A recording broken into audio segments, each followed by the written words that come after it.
mengajar, di posisi ada di hotel. Oh, baik-baik. Ibu Novi di kantor ya, Bu? Ya. Baik. Pagi hari ini sekali lagi saya mewakili Abatian semua, termasuk top management Abati Group, mengucapkan terima kasih untuk Pak Daud dan Bu Novi yang sudah bersedia menjadi narasumber pagi hari ini. Kan kalau nggak kenal nggak sayang, karena kita benar-benar baru ketemu nih di sini ya, Abatian. Jadi kami bertiga baru benar-benar ketemu di layar ini, begitu. Nanti satu persatu Pak Daud dan Bu Novi saya minta kesediaannya untuk boleh share mengenai diri Bapak Ibu dan juga share tentang bagaimana berimpact sebagai seorang leader gitu ya konteksnya pada pagi hari ini. Nah, pagi hari ini Pak Daud Yosef sebagai sebentar, ini saya Presiden Komisioner ya Pak dari Steady Safe. Iya, itu bis Transjakarta atau bagaimana namanya berubah atau bagaimana tuh Pak Daud? Iya, jadi Steady Safe adalah salah satu operator bus di Jakarta yang sejak 50 tahun lalu sudah melayani di kota ini dan sekarang semua transportasi umum di kota Jakarta tergabung di dalam Transjakarta. Oh, keren, keren, keren. Oke, sekarang kesempatan pertama saya memberikan untuk Pak Daud Yosef untuk boleh share sedikit tentang experience-nya memberikan impact sebagai seorang leader. Monggo Pak, silahkan. Baik, terima kasih Bu Yesi, mohon izin Bu Novi, Bapak Ibu sekalian, rekan-rekan Abati, Ibu Indri yang tadi sudah membuka, kami juga terima kasih telah diberikan kesempatan untuk dapat berbagi kepada rekan-rekan sekalian yang ada di Abati. Bapak Ibu yang kami hormati, nama saya Daud Yosef, kami biasa dipanggil dengan panggilan Pak Jos. Setelah lulus dari Universitas Indonesia sebagai engineer, kami menempuh karir di Astra Internasional. Kemudian kami melanjutkan setelah 9 tahun berkarir ke PT Sinarmas Agriculture, perkebunan kelapa sawit, lalu kemudian melanjutkan lagi sebagai Vice President di Triputra Agro Persada Tbk, perkebunan yang dimiliki oleh Pak Teddy Rahmat, dan kemudian kami memimpin di PT Transportasi Jakarta selaku Direktur Operasional. Setelah menempuh pendidikan di Amerika Serikat 2 tahun sampai tahun 2021 kemarin, kami kembali dan menjadi Presiden Komisaris di PT Steady Safe Tbk. Beberapa hal yang dapat saya ambil dan hikmahnya selama melayani, saya lihat bahwa ada beberapa aspek kepemimpinan yang memang harus kita perhatikan bersama. Kalau bisa dibagikan slide yang sudah disiapkan mungkin akan lebih baik, atau saya diizinkan sebagai co-host juga saya boleh share screen-nya. Sebentar di-share ya Pak ya. Baik.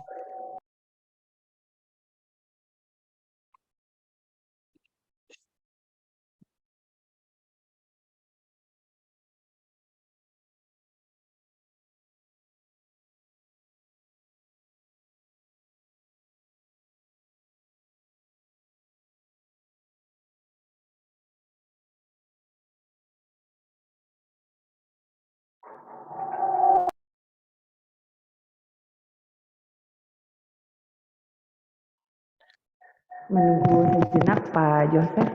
Iya. Kalau lebih mudah saya jadi co-host juga boleh. Nanti saya yang share screen-nya. Baik. Ya. Saya coba share ya.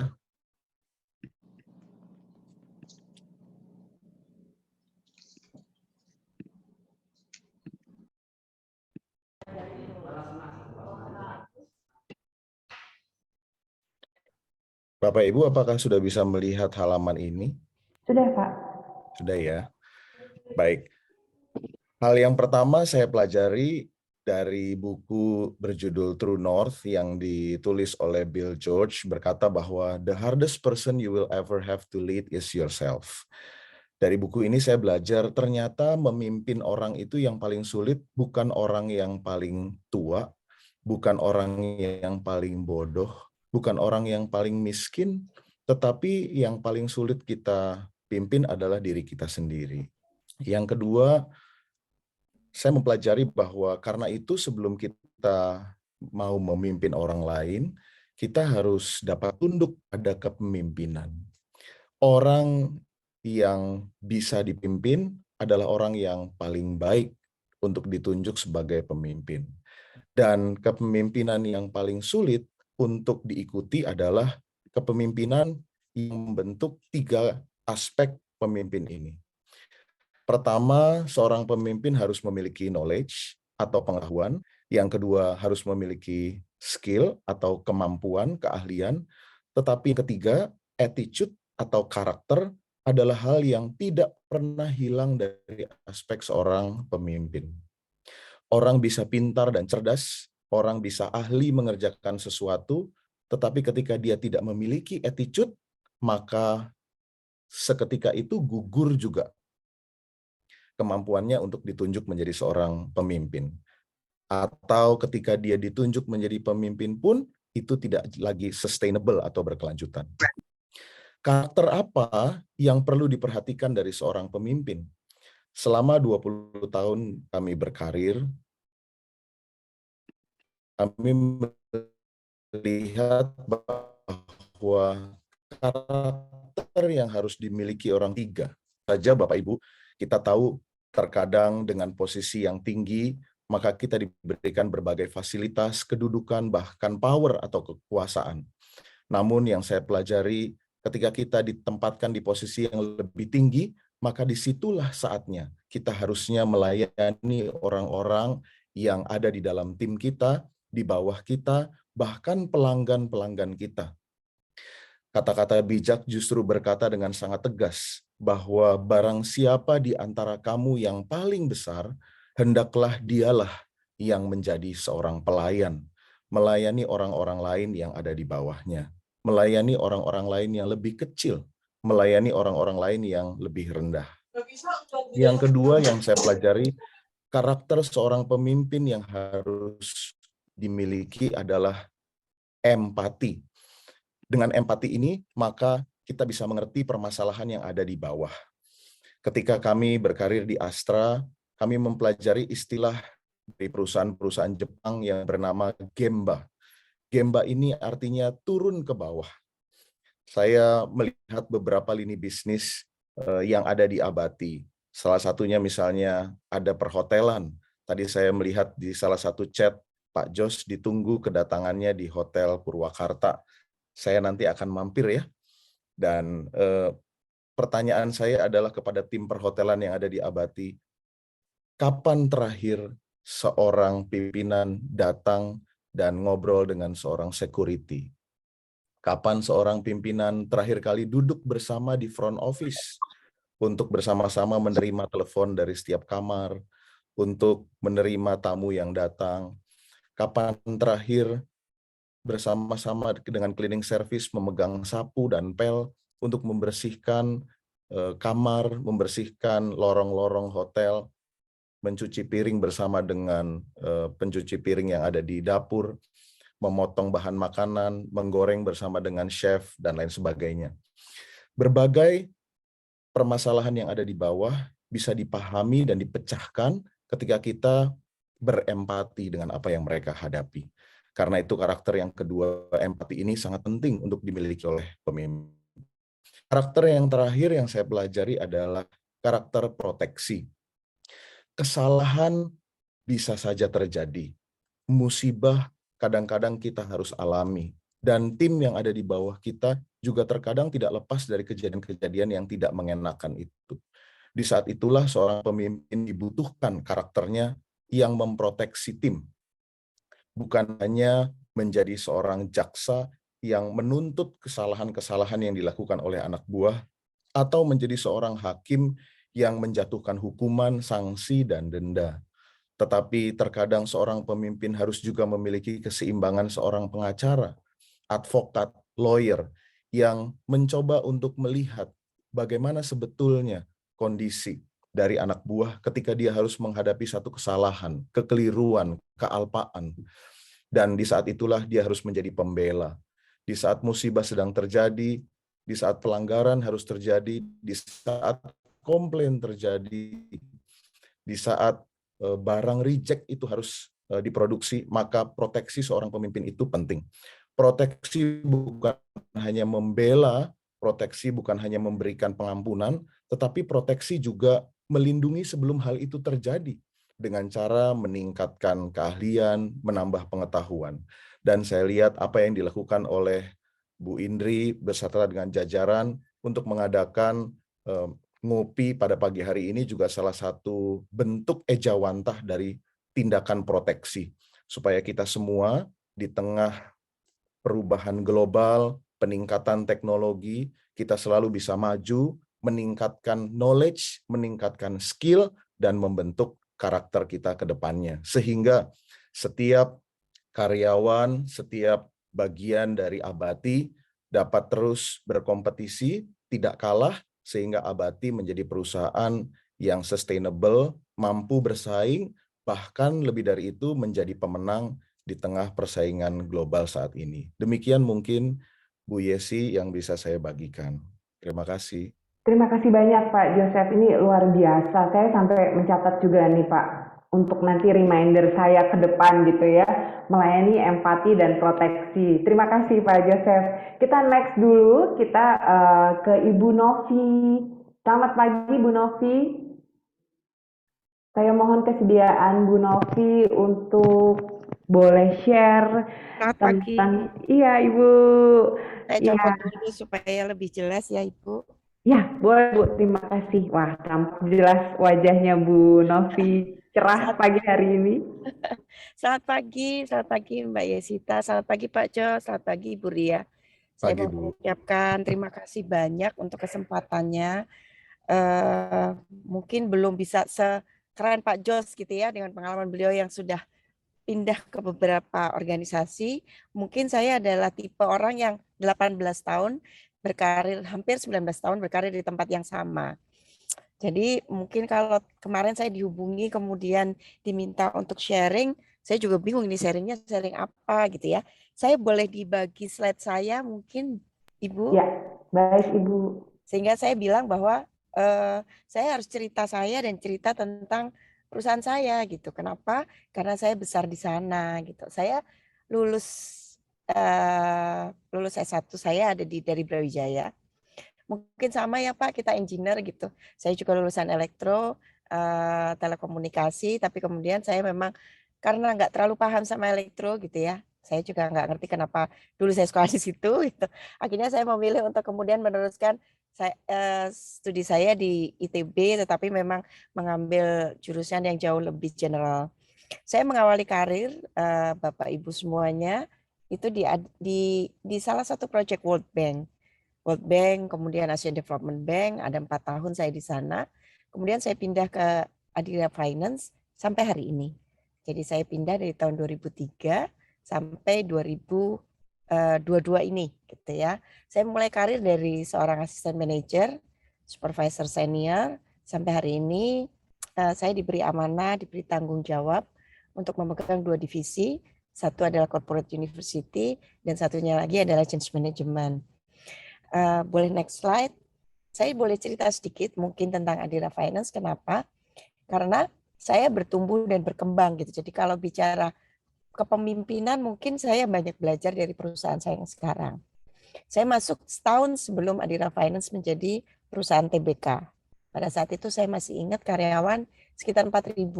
Kami masih bergelut banyak dengan satu portofolio yaitu motorcycle.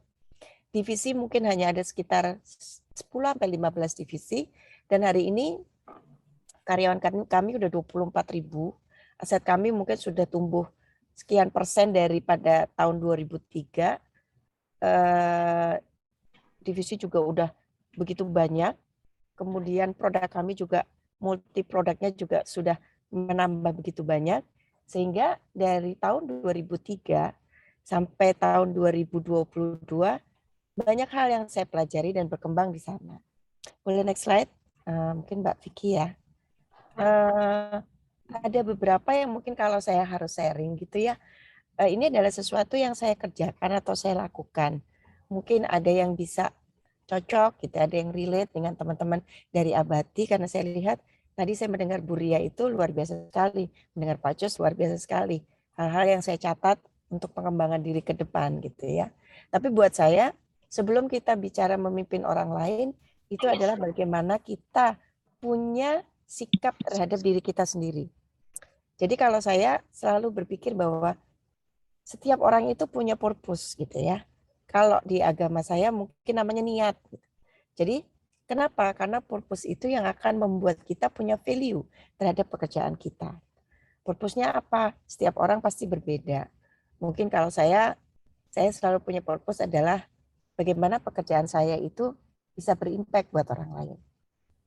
Saya punya purpose itu setiap pekerjaan kita itu not only to-do list gitu ya. Jadi kalau to-do list itu kan gini, pekerjaannya ABCD, udah selesaiin aja ABCD gitu. Tapi begitu ditanya, terus impact-nya buat orang lain apa? Nah ini nggak ngerti nih. Gitu. Nah ini akan jadi kayak jalan di treadmill kalau buat saya. Capek, tapi tidak memberikan impact apa-apa terhadap orang lain. Yang kedua adalah value yang saya miliki adalah begini. Kalau tadi dilihat dari sekolah gitu ya, ini agak macam-macam gitu dari engineer masuk ke industri yang lebih general, kemudian masuk jadi procurement. Di Adira saya juga nggak langsung jadi HRD gitu, saya beberapa posisi dulu baru masuk ke HR. Nah, pada saat saya masuk ke HR, mungkin di sini ada teman-teman HR gitu ya. Teman-teman HR itu suka dilihatnya, nah ini nih nggak se-urgent orang bisnis gitu. Kadang-kadang tuh begitu gitu. Nah, sehingga kadang-kadang saya harus membangun mental dari teman-teman di tim. Kalau mereka tanya, gimana ya ini ya gitu. Saya selalu bilang gini, value kan pekerjaan Anda.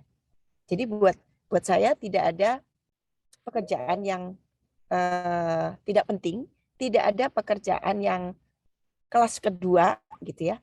Buat saya semua pekerjaan itu penting dan nomor satu di bidangnya masing-masing. Jadi apakah pekerjaan kita bisa dilihat penting atau tidak dengan orang lain?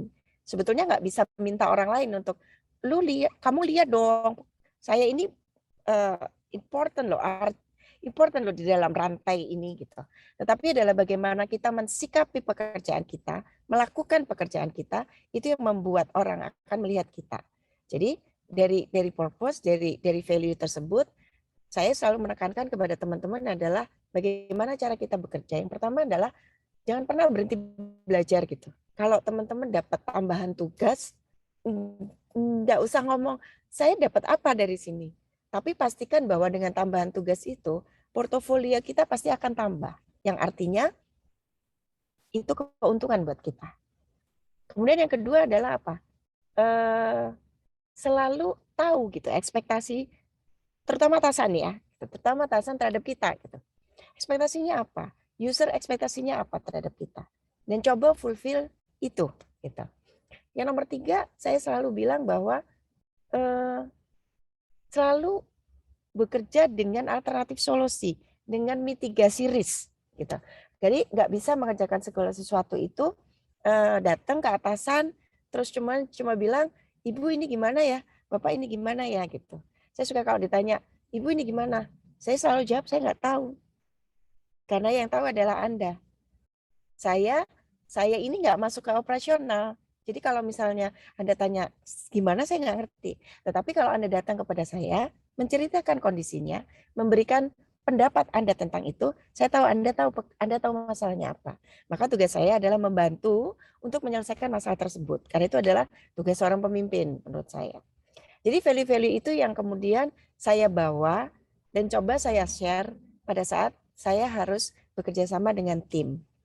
Nah, sehingga kalau ditanya gitu, dirangkum kepemimpinan itu buat saya apa gitu ya. Mungkin di next slide boleh minta tolong.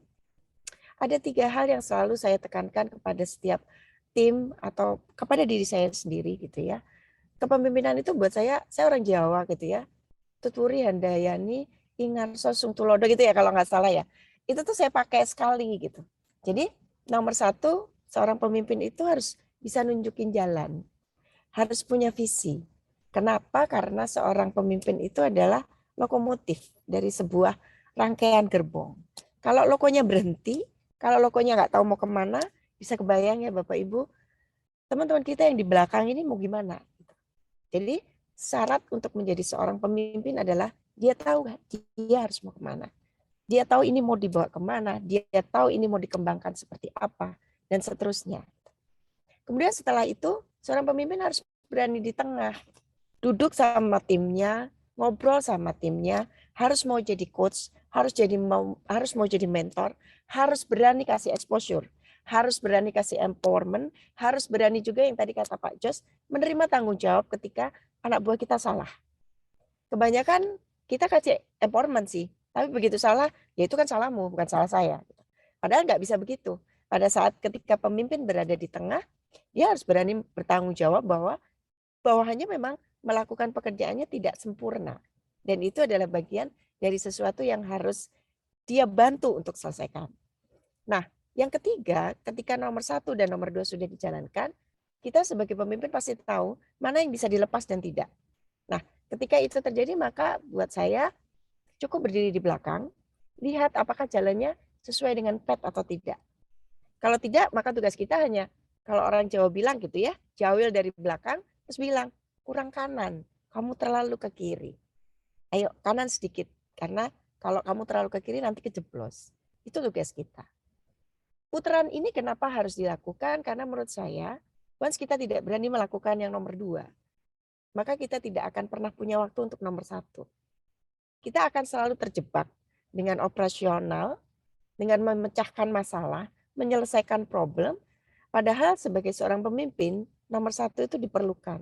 Memperbaharui visi, mengetahui apa yang harus dilakukan dengan kondisi yang Bapak Ibu tahu lah ya, saat ini uncertainty itu menjadi teman kita. Uncertainty itu udah bukan lagi dalam tataran teori gitu, tapi udah jadi teman hidup sehari-hari gitu. Dulu mungkin kita bisa gitu bikin 5 tahun plan, 3 tahun plan. Sekarang 1 tahun alhamdulillah gitu. Karena begitu 6 bulan mendadak kondisinya berubah dan kita harus merubah arah. Jadi kalau boleh disarikan, itu mungkin sharing saya Bapak Ibu terhadap teman-teman Abati. Semoga bisa berguna dan ada yang bisa diambil. Terima kasih banyak Ibu Yesita. Saya kembalikan. Iya, terima kasih banyak Ibu Novi, luar biasa. Ketika dengerin Bu Novi gitu ya, saya langsung refleksi. Gimana ya, saya sebagai leader ya, ini udah belum nomor 1, nomor 2 udah belum, nomor 3 udah belum gitu. Tadi kalau Bu Novi sempat bilang, ya kita kalau mau kasih impact, kita kasih alternatif solusi gitu ya. Ada mitigasi solusi, itu mirip dengan tagline kita Bu, ada di Abati itu dibilangnya, come with solution, not only with problem. Jadi kesepakatan di dalam Abatian juga ada itu tuh, Bu Novi, cocok banget. Ya, saya boleh panggil Pak Jo supaya kita bisa ngobrol bertiga. Nah, ini udah enak nih, kita bertiga dengan 2 orang pemimpin yang luar biasa. Pak Jos dan Bu Novi, saya mau tanya experience Bapak Ibu di awal-awal meniti karir dulu. Boleh share pengalaman Bapak Ibu bagaimana sih ketika levelnya masih di bawah? Dulu kan kita di sini range levelnya agak luas ya Bapak Ibu. Bagaimana Bapak Ibu bisa kasih impact ketika waktu itu belum ada di posisi yang saat ini? Boleh mulai dari Pak Jos dulu ya Pak. Silakan Pak. Baik. Menurut saya ketika kita mulai dari level yang paling bawah, itu mengetahui dikit, pardon itu sangat tinggi kepada kita. Pardon itu artinya toleransi. Wajar kalau anak ini salah, wajar kalau anak ini banyak nanya, wajar kalau anak ini masih keliru, sehingga orang-orang yang ada di level paling rendah, paling junior, baru masuk, itu sebetulnya harusnya yang paling aktif. Tidak perlu malu-malu, tidak perlu takut-takut karena kita paling nggak berpengalaman, paling nggak tahu. Justru pada kondisi itulah sebetulnya orang masih memaklumi kita. Sehingga disitulah saatnya kita berani mencoba, berani berbuat sesuatu yang baru. Dan saatnya kita ada di bawah, jangan rendah diri lalu beranggapan bahwa aduh saya ini jadi kacung, saya ini jadi pekerja disuruh-suruh doang. Tetapi mari justru pada kesempatan ini berbuatlah sebanyak mungkin sehingga dengan kemampuan yang kita punya, jangan salah, anak muda itu dulu selalu dianggap sebagai anak bawang karena tidak tahu apa-apa, tetapi sekarang anak-anak muda, anak-anak yang masih ada di levelnya paling tinggi. Justru di saat inilah kita bisa membuktikan sebagai anak baru lulus, anak-anak yang baru direkrut untuk membuktikan bahwa brain-nya ada di kita. Brain-nya ada di anak-anak muda. Jadi ketika orang-orang yang sudah senior itu sudah berpengalaman menghadapi segala kegagalan, kita maju dengan ide-ide yang baru, dengan nyawa yang masih banyak, sehingga kita bisa menjadi bagian utama dari perusahaan sebagai otaknya company. Wah, ini anak muda itu ya Pak, kreativitas idenya memang masih bergelora gitu ya Pak Jos ya. Jadi ya, para kaum muda Abatians, jadi ide-ide kreatif kita jangan ragu untuk di-share ke atasan langsung dan atasan bisa terbuka juga gitu ya Pak Jos ya. Ya. Ya, thank you Pak Jos. Ibu Novi, boleh share Bu pengalaman Ibu, terutama buat teman-teman yang muda-muda nih, gimana bisa kasih impact? Ya, mungkin kalau share gitu ya buat teman-teman yang masih, kalau kata Pak Jos tadi yang masih muda-muda, kalau ini udah senior ya Pak ya. Jadi yang pertama dan selalu saya sampaikan adalah gini, jangan pernah takut mengambil tanggung jawab. Tuh. Jangan pernah takut mengambil tanggung jawab, jangan pernah mengeluh ketika diberi tugas tambahan. Selalu kadang-kadang kita berpikirnya gini, gue dapat apa? Gue udah capek, gue ini. Padahal cara terbaik untuk menempa kita menjadi lebih baik setiap harinya ya dengan tambahan-tambahan tugas tersebut gitu. Beberapa kali lah, sering kali karena saya memang pegang program MT juga ya Mbak. Anak-anak yang tidak pernah takut menerima tanggung jawab lebih itu adalah anak-anak yang secara karir biasanya jauh lebih cepat dibandingkan teman-temannya. Kenapa? Karena dengan bertambahnya tugas, bertambahnya pekerjaan yang diberikan, understanding-nya itu pasti naik, awareness-nya pasti lebih luas. Dan ketika dia kemudian harus melakukan pekerjaannya, dia akan pasti jauh lebih komprehensif dibandingkan teman-temannya. Jadi kalau saya diminta untuk sharing gitu, ya cuma itu, jangan pernah takut belajar, jangan pernah takut ambil tanggung jawab lebih, jangan pernah ngeluh ketika Anda diberikan tanggung jawab yang lebih besar. Itu Mbak. Iya, luar biasa. Ini kalau ngebayangin anak-anak muda sekarang gitu ya, mungkin, tapi saya yakin di sini nggak ada Bu. Di sini semuanya semangat, Bu Novi. Jadi ketika dikasih tanggung jawab, mungkin ada yang berpikir, then what's in it for me gitu ya. Itu udah big no-no berarti ya Bapak Ibu ya. Nah, kalau tadi dari ceritanya Bu Novi dan Pak Jos, pernah ada pengalaman nggak Bapak Ibu punya anak buah gitu ya, yang challenging? Ibaratnya ya tadi kayak Bu Novi bilang, dikasih nolak gitu ya, dia anaknya pinter, berbakat sebenarnya, punya potensi, tapi kayak fokusnya ya cuman kerjaan dia doang gitu. Ada pengalaman seperti itu Bapak Ibu? Kalau saya pernah menghadapi anak buah seperti itu. Jadi ini berkaitan dengan, kebetulan ada salah satu pertanyaan di chat yang berkata, apakah benar pernyataan from good leaders will come followers gitu ya. Ya. Saya mencoba untuk menjawab dengan begini. Tadi Bu Novi saya kutip pernyataannya bahwa setelah kita ada di depan, di tengah, dan di belakang, pemimpin yang baik melaksanakan fungsi itu dengan baik, apakah langsung anak buahnya menjadi bagus juga?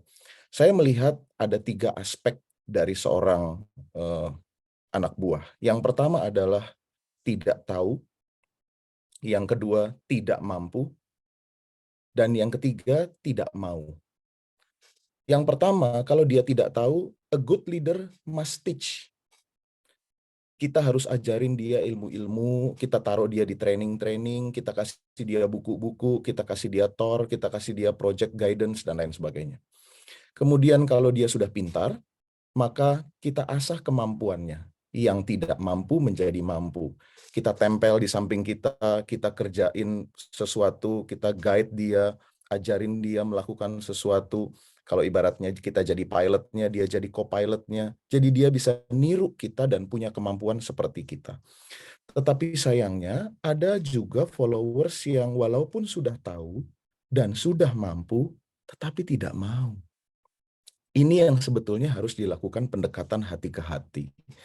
Yang disentuh itu bukan otaknya, Yang disentuh bukan skillnya, tetapi yang disentuh adalah hatinya. Apakah ada sesuatu di dia sehingga dia enggan untuk bergerak. Satu yang pernah saya temui adalah ternyata anak buah punya trauma ketika dia punya pengetahuan sedikit, harus introspeksi sebagai leader untuk tidak secepat itu memberikan penghakiman kepada anak buah.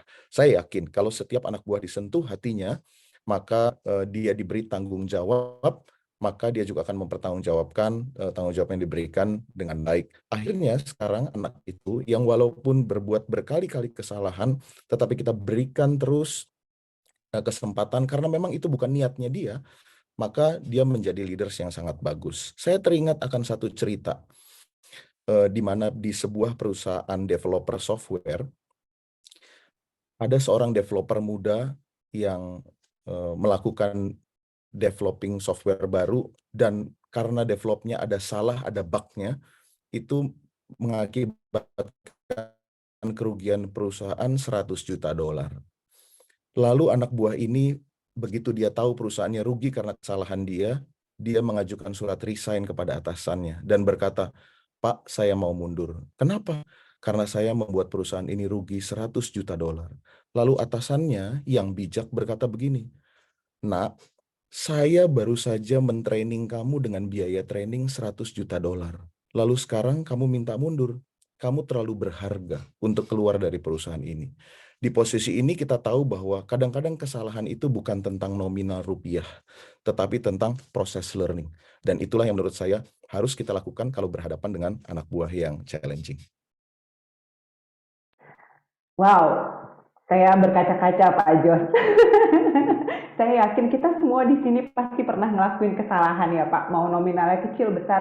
Tetapi memang seorang leader di titik yang bisa kasih kesempatan bahwa ya itu bentuk ngedidiknya mereka gitu. Ibaratnya nge-training ya Pak. Tapi kalau Betul. 100 juta ya luar biasa juga ya Pak, dolar loh. Terima kasih Pak Jos. Tadi tidak tahu, tidak mampu, tidak mau. Nah ini peran leader dicek yang mana sih sebenarnya sehingga treatmentnya pas ya Pak Jos ya. Thank you Pak. Silahkan Bu Novi. Oke. Ya, betul. Menemukan yang challenging pasti banyak ya Pak. Apalagi ketika harus berhadapan dengan teman-teman yang empty gitu ya. Biasanya ini anak-anak pinter gitu, tapi karena mereka pinter itu kemudian memang jadi maunya macam-macam gitu. Nah, saya setuju dengan Pak Jos tadi, memang ada 3 adalah kalau saya membagikannya adalah tidak mampu dan tidak mau ya Pak ya. Kalau tidak mampu nih gampang, dan ini biasanya juga gampang apa namanya, dikenali gitu. Oh memang ini karena nggak bisa gitu. Ya udah diajarin, dikasih training, didampingi gitu. Nah tapi ketika berhadapan dengan teman-teman yang sebetulnya secara kapasitas ada, tapi memang nggak mau gitu. Maka saya akan duduk dan kemudian saya akan nanya, Mbak, dirimu ini mau kerja sebetulnya buat apa? Dirimu itu mau kerja, mau ngapain gitu. Nah, nanti biasanya gini gitu ya. Nah, saya hanya akan bilang gini, "Oke, kalau kamu masih bisa di sini, kalau kamu masih memang pengen masih di sini, apa yang bisa saya bantu?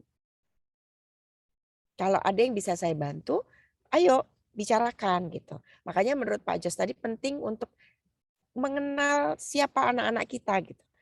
Mengenal latar belakang mereka, mengenal siapa keluarganya. Karena ternyata dengan kemampuan yang sama, dengan latar belakang berbeda, terutama kalau saya masih percaya sekali ya family itu nomor 1 gitu. Latar belakangnya, masa kecilnya, ini membuat saya jadi paham, oh kenapa dia begini, oh kenapa dia begitu. Sehingga pendekatannya bisa berbeda. Nah, jadi kalau ditanya gimana menghadapi challenges tadi, Mbak, 1 adalah mengetahui anak buah kita, mengetahui tim kita.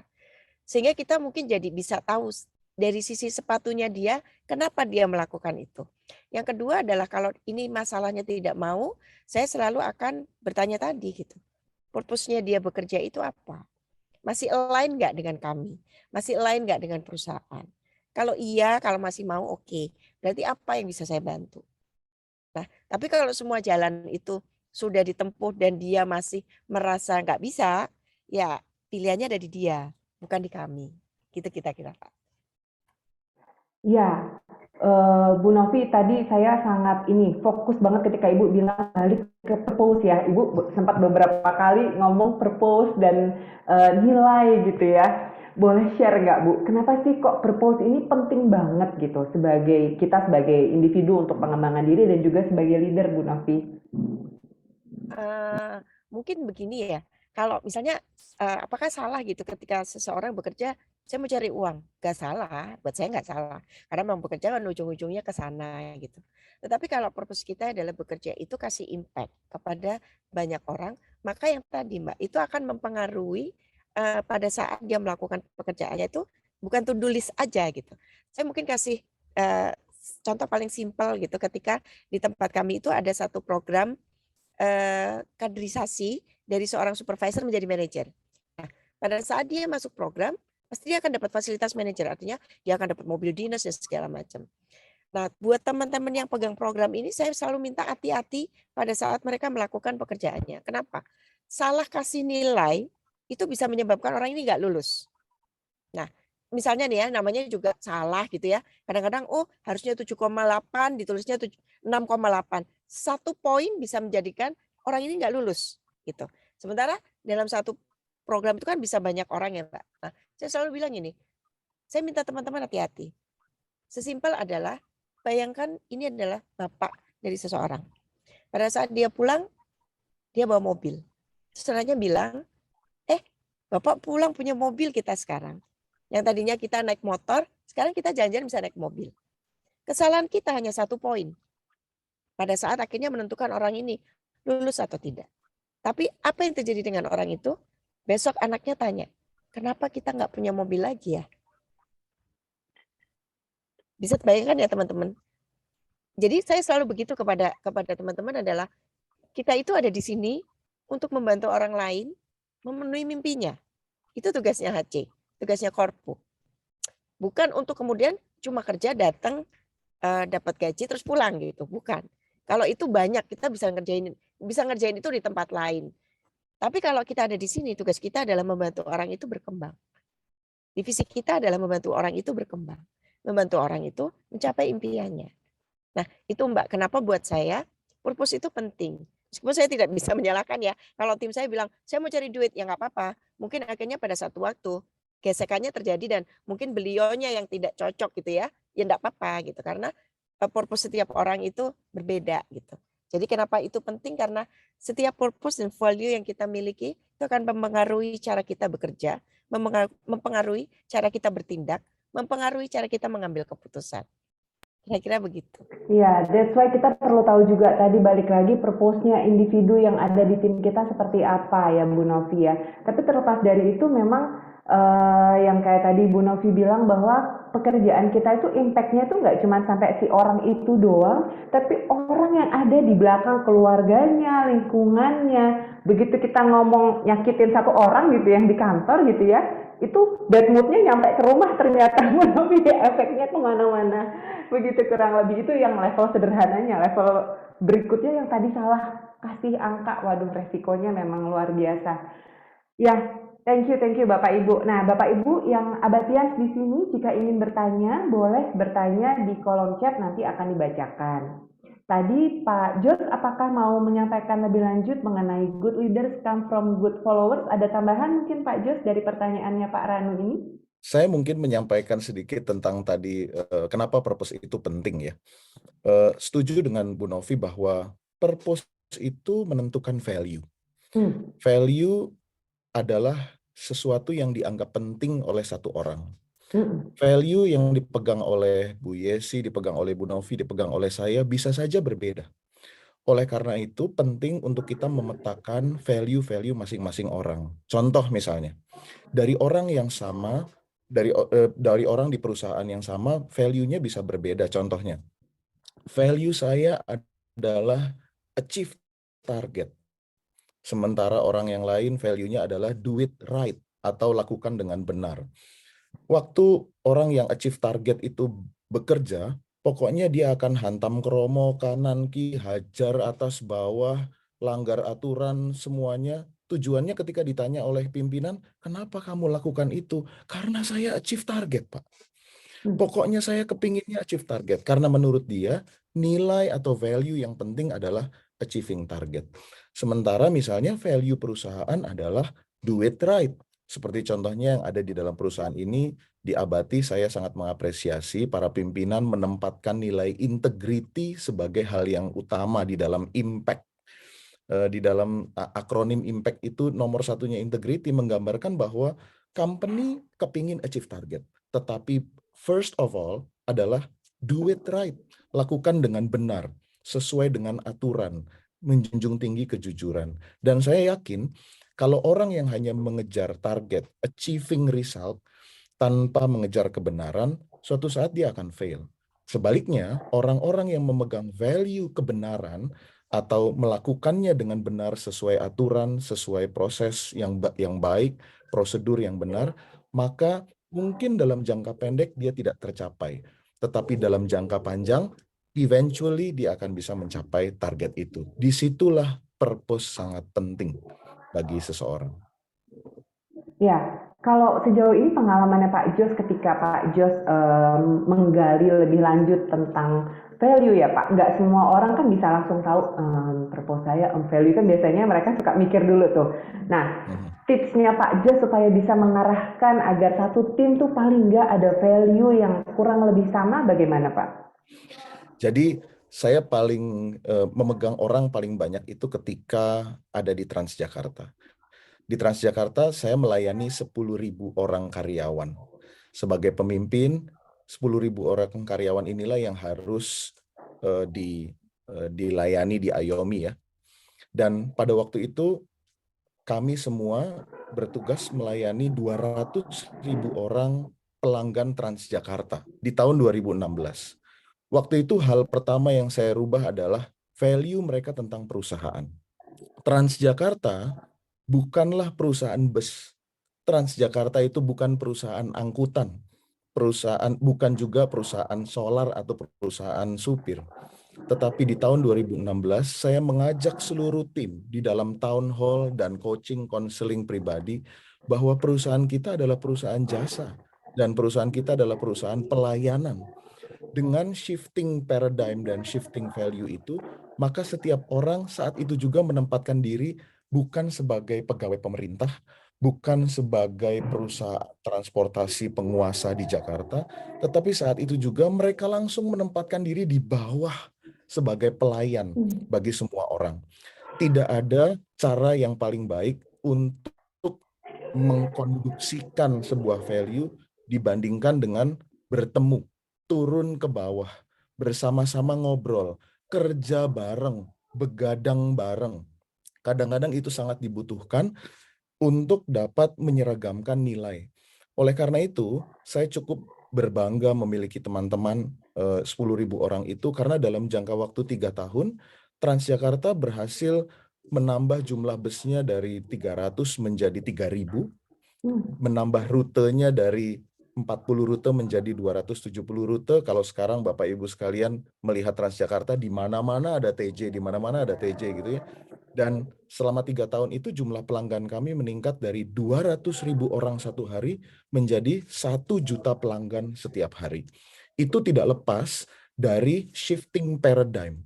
Bersama-sama memahami bahwa saya bukan lagi karyawan, saya bukan hanya orang yang nyupir bus, saya bukan hanya orang yang tinggal di dalam bus untuk memberitahukan arah kepada yang lain, tapi saya adalah pelayan.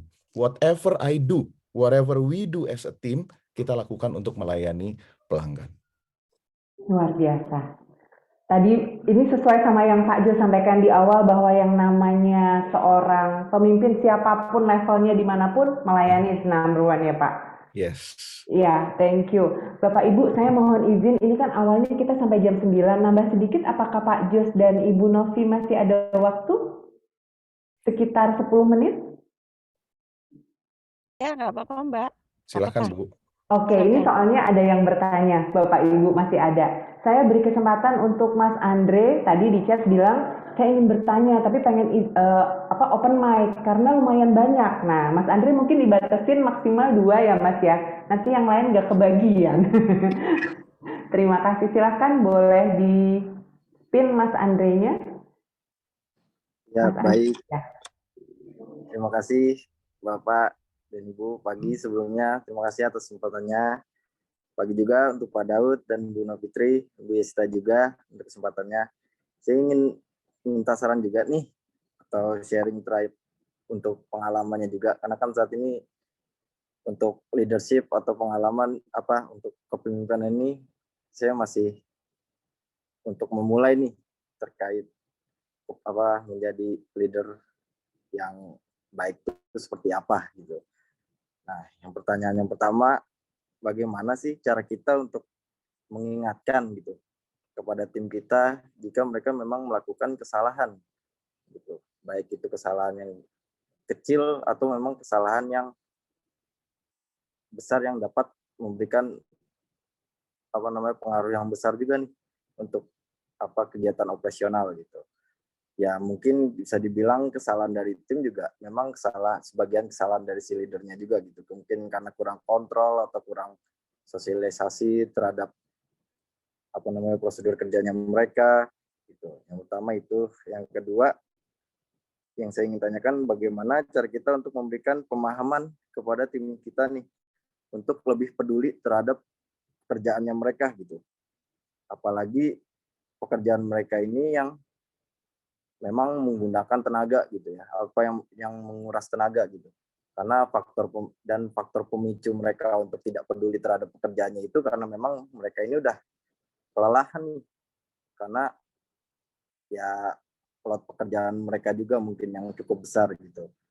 Dan yang ketiga, maaf nih Bu, saya nambah satu nih. Bagaimana cara memancing mereka untuk lebih peduli lagi nih. Maksudnya lebih peduli ini untuk memberikan saran nih supaya kita bisa bareng-bareng sama-sama diskusi supaya bagaimana cara kita untuk memecahkan permasalahan yang ada dan membuat mereka juga bisa lebih nyaman lagi untuk melakukan pekerjaannya mereka dan lebih peduli lagi terhadap pekerjaannya mereka gitu. Itu aja sih Pak, Bu, pertanyaan dari saya. Terima kasih. Terima kasih Mas Andre. Ya, silahkan Ibu Novi mungkin lebih dahulu. Kayaknya kita perlu menyikat jawaban ya Bapak Ibu supaya waktunya cukup. Persilahkan Ibu Novi. Oke, tadi nomor 1 itu apa ya? Bagaimana nomor 1 bagaimana cara mengingatkan bawahan ketika mengingatkan bawahan apabila ada kesalahan gitu ya.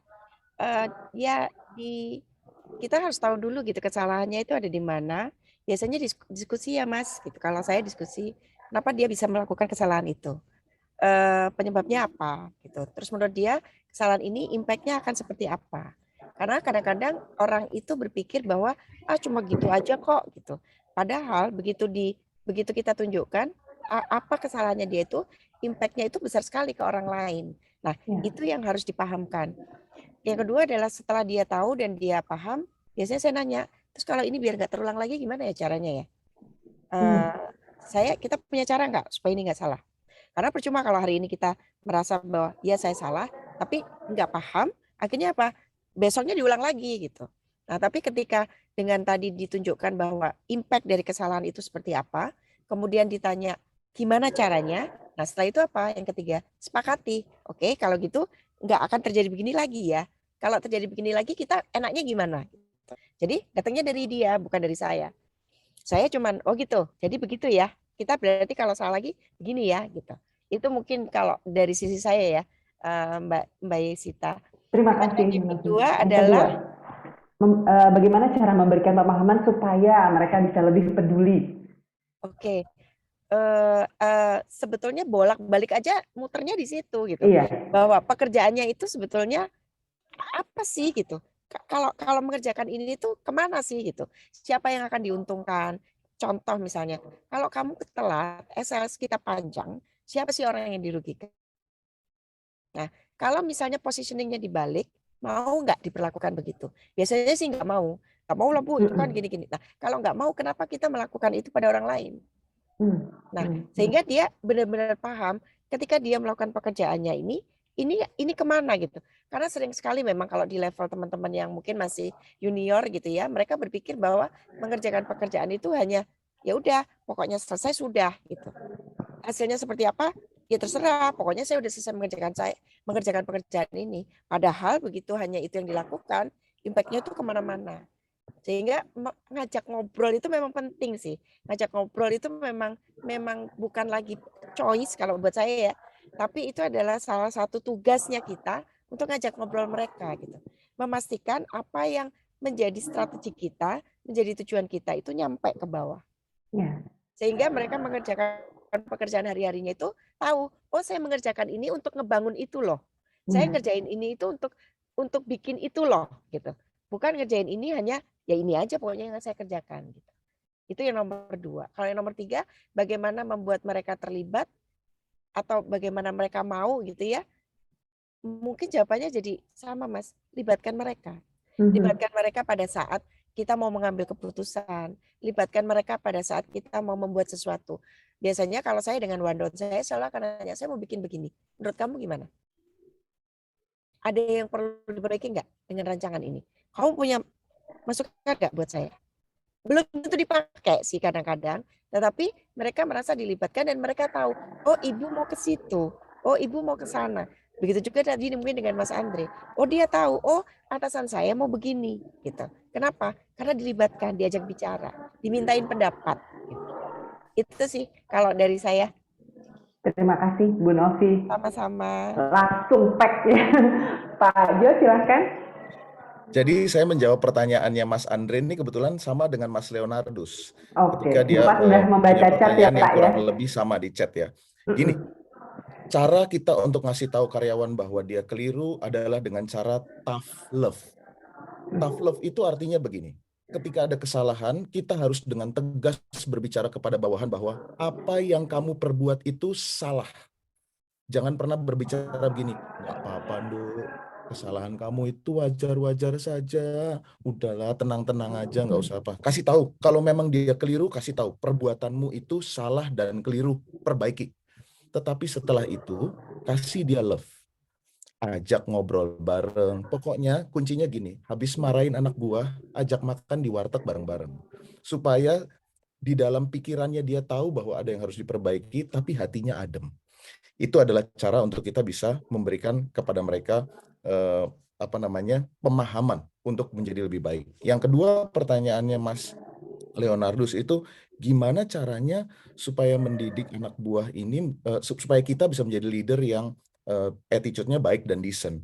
Kalau menurut saya, jadilah pemimpin yang persisten. Sama seperti kita menegur anak buah tadi, kalau kita menjadi leader yang persisten itu artinya kita jadi orang yang sama di kantor, di pergaulan, dan di rumah. Kadang-kadang anak buah itu sudah nggak percaya sama leader karena apa? Di depan saya kayaknya bersih banget, kayaknya suci banget. Tapi kalau di luar kantor, saya tahu dia bandelnya luar biasa. Yang diomongin itu nggak sama yang dilakukan.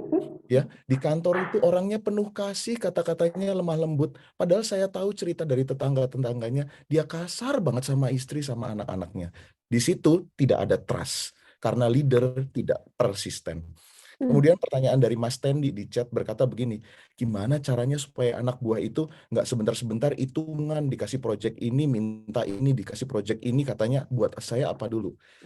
Saya kasih bocoran sebagai orang yang sudah pindah kerja 5 kali, dan 5 kali pindah itu selalu naik jabatan.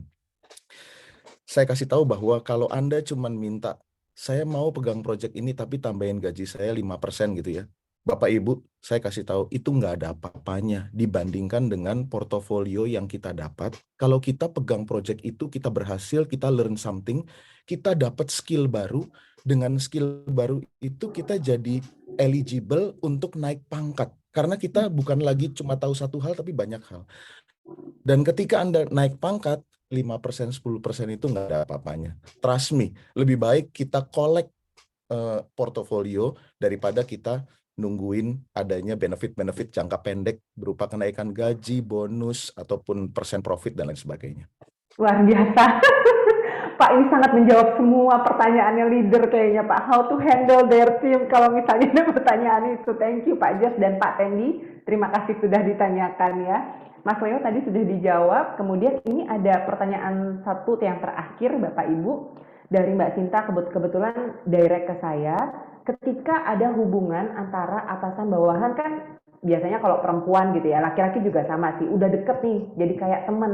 Tapi jatuhnya jadi si atasan tuh nggak enakan sama si bawahan. Nah, ini bagaimana? Ini berarti si bawahannya berarti punya karakter yang cukup kuat juga mungkin ya. Bagaimana ya si atasan ini bisa membuat kondisinya bisa lebih baik lagi ke depannya? Mohon saran Bapak Ibu. Silakan. Mungkin mau Pak Jos duluan yang lagi buka mic, boleh langsung Pak. Ya, kalau yang saya alami, saya sepanjang karir saya di 5 tempat, saya selalu punya asisten pribadi. Dan asisten pribadi itu, kalau ini pilihan saya ya, kalau ini pilihan saya tidak membatasi ini untuk yang lain. Saya selalu membatasi asisten pribadi itu kebetulan yang sama-sama laki-laki.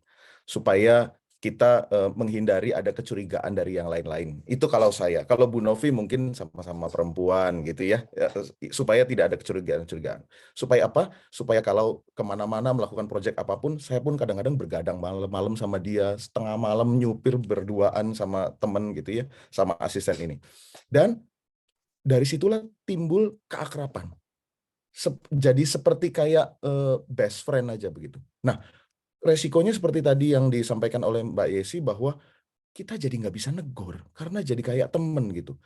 Yang kita lakukan adalah begini, kasih border yang jelas bahwa jam kerja kita adalah atasan bawahan. Di luar jam kerja kita adalah sahabat.